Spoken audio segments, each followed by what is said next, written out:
El sol de mediodía caía como un mazo de fuego sobre el ruedo de la hacienda, donde el polvo se elevaba en espirales doradas, asfixiando el aire. Trueno, un semental de pelaje tan oscuro como una noche sin estrellas, acababa de derribar al tercer jinete en menos de una hora. El animal no solo era imponente, era una tormenta de músculos y furia desatada que parecía odiar el suelo que pisaba. Los hombres, supuestos expertos en el arte de la doma traídos de otras regiones, se retiraban cojeando o eran cargados por sus compañeros, con el orgullo y los huesos hechos trizas. En medio de ese caos de relinchos violentos y madera crujiendo, apareció una figura que nadie esperaba. Elena caminaba con una parsimonia que resultaba casi insultante para la tensión del momento. Vestía una camisa de algodón descolorida por 1000 lavadas y unos pantalones remendados que delataban una pobreza extrema. Sus manos, pequeñas pero nudosas, mostraban las marcas del trabajo duro, callosas y curtidas por el sol del campo. A pocos metros de ella, bajo la sombra de un palco privado, don Julián observaba la escena con una sonrisa cargada de veneno. El dueño de la hacienda, un hombre cuya arrogancia era tan grande como su fortuna mal habida, se ajustó el sombrero de ala ancha y soltó una carcajada que cortó el aire. Se levantó de su asiento de cuero, señalando a la mujer con un gesto despectivo, mientras las cámaras de la televisión local captaban cada uno de sus movimientos. Aquello no era solo una competencia, era un espectáculo de humillación pública diseñado por él. Don Julián gritó con una voz potente para que todos los lugareños escucharan que esa silla le quedaba demasiado grande a una simple campesina y que terminaría directamente en el hospital, o, más probablemente, en el cementerio del pueblo si se atrevía a tocar las riendas de un animal que ningún hombre de verdad había podido dominar. La multitud, influenciada por el poder del terrateniente, comenzó a murmurar y a reírse. Elena, sin embargo, permanecía en un silencio sepulcral que resultaba inquietante. No había miedo en sus ojos, solo una calma profunda y gélida que contrastaba violentamente con los bufidos salvajes de Trueno y las burlas de la gente. El narrador de la televisión comentaba con ironía cómo una mujer tan humilde pretendía lograr lo imposible, juzgándola únicamente por su apariencia desgastada. Lo que nadie sabía en ese momento era el motivo desesperado que la había llevado hasta allí. Elena no buscaba la gloria efímera de los trofeos ni el aplauso de los hipócritas. Su lucha era por la pequeña clínica del pueblo, el único refugio de salud para los desposeídos que don Julián pretendía demoler para expandir sus plantaciones industriales. Don Julián, disfrutando de su posición de verdugo, se acercó a la valla y le propuso un trato cruel que pensaba que ella jamás aceptaría. Le dijo con desprecio que, si era capaz de aguantar un solo minuto en esa silla sin caer al suelo, él mismo firmaría los papeles que garantizaban la propiedad de los terrenos de la clínica a favor del pueblo. Pero, si fallaba, Elena tendría que largarse de esas tierras para siempre y renunciar a cualquier reclamo legal. Era una apuesta suicida, una trampa mortal envuelta en papel de regalo. Elena asintió con un ligero movimiento de cabeza, sin apartar la mirada del semental negro que seguía pateando las maderas del corral con una fuerza que parecía capaz de derribar muros. Justo cuando Elena puso el primer pie en el estribo, ocurrió algo que dejó a todos los presentes con el aliento contenido. Trueno, que un segundo antes era una bestia incontrolable lista para matar, se quedó repentinamente petrificado. Sus orejas, que antes estaban echadas hacia atrás en señal de ataque, se enderezaron. El caballo no temblaba de miedo, sino que parecía haber entrado en un estado de reconocimiento profundo, como si una presencia familiar hubiera calmado el incendio que llevaba dentro. Antes de continuar, suscríbete al canal y cuéntanos en los comentarios desde dónde nos estás viendo. El silencio que se apoderó del ruedo fue absoluto. ¿Cómo era posible que el animal más salvaje de toda la región se rindiera de esa manera ante una mujer que nadie conocía? Algo en la forma en que ella acarició el cuello del animal sugería un pasado oculto, una historia que don Julián no había previsto y que estaba a punto de estallar frente a sus ojos. El misterio rodeaba a Elena mientras se preparaba para montar, dejando a todos preguntándose quién era realmente esta campesina y qué secreto guardaba sobre el origen de aquel semental indomable. Con una elegancia técnica que desafiaba su vestimenta humilde, Elena se impulsó hacia arriba en un movimiento que pareció detener el tiempo. No hubo el forcejeo violento que todos los presentes esperaban, ni el estruendo de huesos chocando contra el cuero endurecido de la montura. En cambio, su cuerpo pareció fundirse con el lomo de Trueno en un movimiento fluido, casi coreografiado, que dejó a los expertos en doma con la boca abierta. Los jinetes que minutos antes habían sido humillados por el semental observaban desde la valla, incapaces de comprender cómo aquella mujer manejaba el peso y el equilibrio con una maestría que ellos no habían alcanzado en décadas de oficio. Don Julián, desde su palco de sombra, sintió un primer escalofrío de duda recorriéndole la columna vertebral. Aquella mujer no se agarraba a la vida con la desesperación de un novato, sino que gobernaba el caos del animal con una autoridad silenciosa que resultaba aterradora. Mientras el caballo comenzaba a trotar en círculos perfectos, levantando una nube de polvo fino que brillaba bajo el sol, fragmentos de una tragedia ocurrida hacía 15 años comenzaron a flotar en la memoria colectiva de los más viejos del lugar. En los rincones del ruedo se hablaba en susurros de una noche de tormenta, de una traición ejecutada en las sombras y de la desaparición del legendario Capitán de Plata, el hombre que una vez fue el alma de estas tierras. Don Julián apretó los puños con tal fuerza que sus nudillos se tornaron blancos, reconociendo en la postura de Elena algo que creía haber enterrado para siempre bajo capas de mentiras y documentos falsificados. La rectitud de su espalda y la forma en que sus hombros acompañaban cada zancada del semental eran un recordatorio viviente de la sangre noble que él había intentado borrar de la región. Al ver que el tiempo de la apuesta corría y que la victoria de Elena parecía inminente, don Julián perdió la compostura y le hizo una señal discreta a uno de sus peones apostados cerca de la valla de madera. El hombre, actuando con rapidez, sacó un pequeño silbato de ultrasonido, un artefacto diseñado para alterar los nervios de los animales más dóciles. El sonido, inaudible para el oído humano pero insoportable para el sensible sistema del caballo, golpeó a Trueno como una descarga eléctrica. El semental soltó un relincho de agonía que heló la sangre de los espectadores y se encabritó violentamente, alzándose sobre sus patas traseras hasta quedar casi vertical.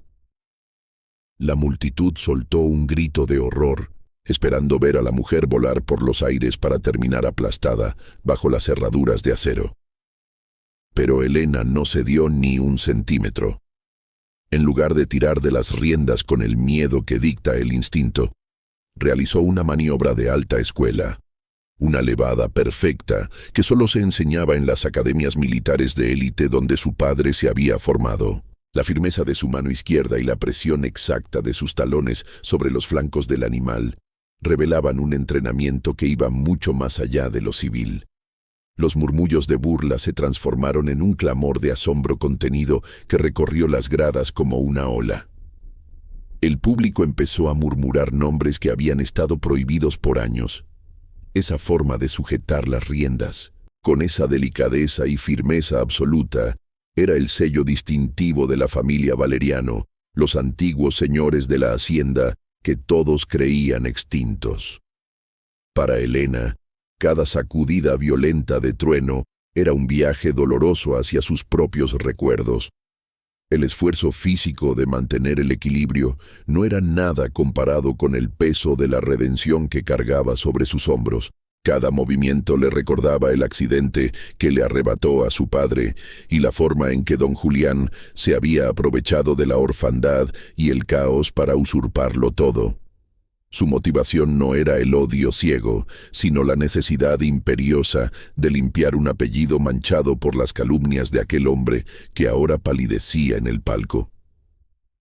Elena sabía que no solo estaba montando un caballo indomable, estaba reclamando su lugar en la historia de su pueblo. En el punto más crítico de la furia del semental, Elena se inclinó hacia adelante, pegando su pecho al cuello sudoroso y cálido de Trueno. En medio del estruendo de los cascos contra la madera, ella le susurró una sola palabra al oído, un nombre que el animal no había escuchado en más de una década. Instantáneamente, la tensión desapareció de los músculos del caballo. Trueno bajó sus patas delanteras con una suavidad mística y se quedó inmóvil, exhalando un suspiro profundo como si hubiera encontrado finalmente la paz. Don Julián se levantó de su asiento, desencajado por el terror al reconocer que ese era el mismo caballo que él mismo había robado tras la supuesta muerte del capitán de Plata. Fue entonces cuando un veterano de guerra, oculto entre la multitud, se quitó el sombrero con respeto y gritó con una voz que hizo temblar el aire: «Es ella, la heredera del Escuadrón de Oro». Don Julián, desesperado, saltó a la arena gritando órdenes para detener la prueba de inmediato, temiendo que la verdad completa estuviera a punto de ser revelada ante todos. Don Julián, con el rostro desencajado por el pánico, saltó al ruedo sin importarle el polvo que manchaba su costoso traje. Gritaba órdenes frenéticas a sus peones, exigiendo que bajaran a esa impostora de la silla antes de que el desastre fuera total. Sin embargo, algo fundamental había cambiado en la atmósfera de la hacienda. El grito del veterano de guerra había despertado una memoria dormida en el corazón de los lugareños, una lealtad que don Julián no pudo erradicar con años de miedo. Antes de que los hombres del patrón pudieran acercarse a Trueno, una hilera de campesinos, hombres de manos curtidas por el trabajo duro, se interpusieron en su camino. Formaron un muro humano, silencioso y firme, protegiendo el espacio de Elena. La autoridad del usurpador se disolvía en el aire caliente, mientras la multitud le negaba el paso con una mirada de desprecio colectivo. Elena no se inmutó ante el caos que empezaba a rodearla. Aunque el reloj marcaba que el minuto de la apuesta había pasado con creces, ella no hizo amago de desmontar. En lugar de eso, con un ligero movimiento de sus muñecas, guió a Trueno en una exhibición de doma clásica que dejó a los presentes sin aliento. El semental negro, que antes era una bestia de furia incontrolable, comenzó a ejecutar pasos de una elegancia sobrenatural. Realizaron cambios de pie en el aire y un paso español tan rítmico que parecía seguir el latido mismo de la tierra. Fue una humillación poética. Elena no necesitaba palabras para derrotar a su enemigo, pues su maestría hablaba de un honor que el dinero jamás podría comprar. Mientras ella bailaba sobre el polvo con el caballo robado, el villano se veía reducido a un hombre pequeño y patético, gritando al vacío de su propia soberbia. Cuando finalmente detuvo al animal frente al palco principal, un silencio sepulcral descendió sobre el recinto. Elena llevó su mano al pecho, buscando bajo la tela áspera de su blusa gastada. Extrajo un relicario de plata vieja, golpeado por el paso del tiempo. Al abrirlo frente al sheriff local, quien ya se había acercado intrigado por la conmoción, reveló unos documentos doblados en papel de seda y un sello oficial que don Julián reconoció al instante con terror. Eran las pruebas legales de que el capitán de Plata no había desaparecido por voluntad propia, sino que sus tierras y su identidad habían sido usurpadas mediante una red de falsificaciones ejecutada por Julián mientras la familia sufría. El relicario contenía el rastro de una traición que había durado 15 años y que ahora salía a la luz. El sheriff, que durante mucho tiempo careció de pruebas para actuar contra el terrateniente, Tomó los documentos con seriedad. Miró a Elena, viendo en sus ojos la misma llama de justicia que recordaba de su padre. Don Julián intentó protestar, alegando que todo era un montaje de una campesina loca, pero la presión de la multitud y la evidencia física eran abrumadoras. Su arrogancia se transformó en una súplica desesperada cuando sintió que el peso de la ley finalmente caía sobre sus hombros. Elena, manteniendo su calma gélida, no pidió venganza ni castigos físicos. Se limitó a señalar hacia la pequeña clínica del pueblo, donde el médico aguardaba con la esperanza rota tras años de carencias. Elena, con una voz clara que recorrió cada rincón del silencio, le dijo que él había pensado que ella haría el ridículo, pero que había olvidado que aquel caballo fue criado por su propio padre. Le recordó que el animal tenía memoria y que ella poseía la verdad escrita en plata. No reclamó riquezas manchadas de fraude, solo exigió que firmara la propiedad definitiva de la clínica y se marchara de aquellas tierras para siempre. Su victoria no era por el dinero, sino por la dignidad de su gente y la memoria del capitán de plata.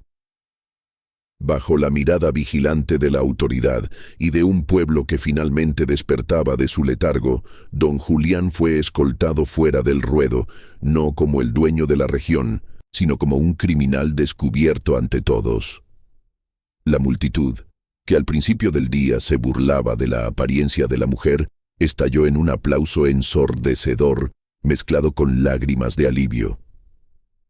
Elena bajó de la silla con la frente en alto y entregó los papeles de la clínica al médico del pueblo, quien la abrazó con una gratitud que no necesitaba palabras. La pequeña institución de salud estaba a salvo, y con ella, el futuro de las familias que tanto lo necesitaban.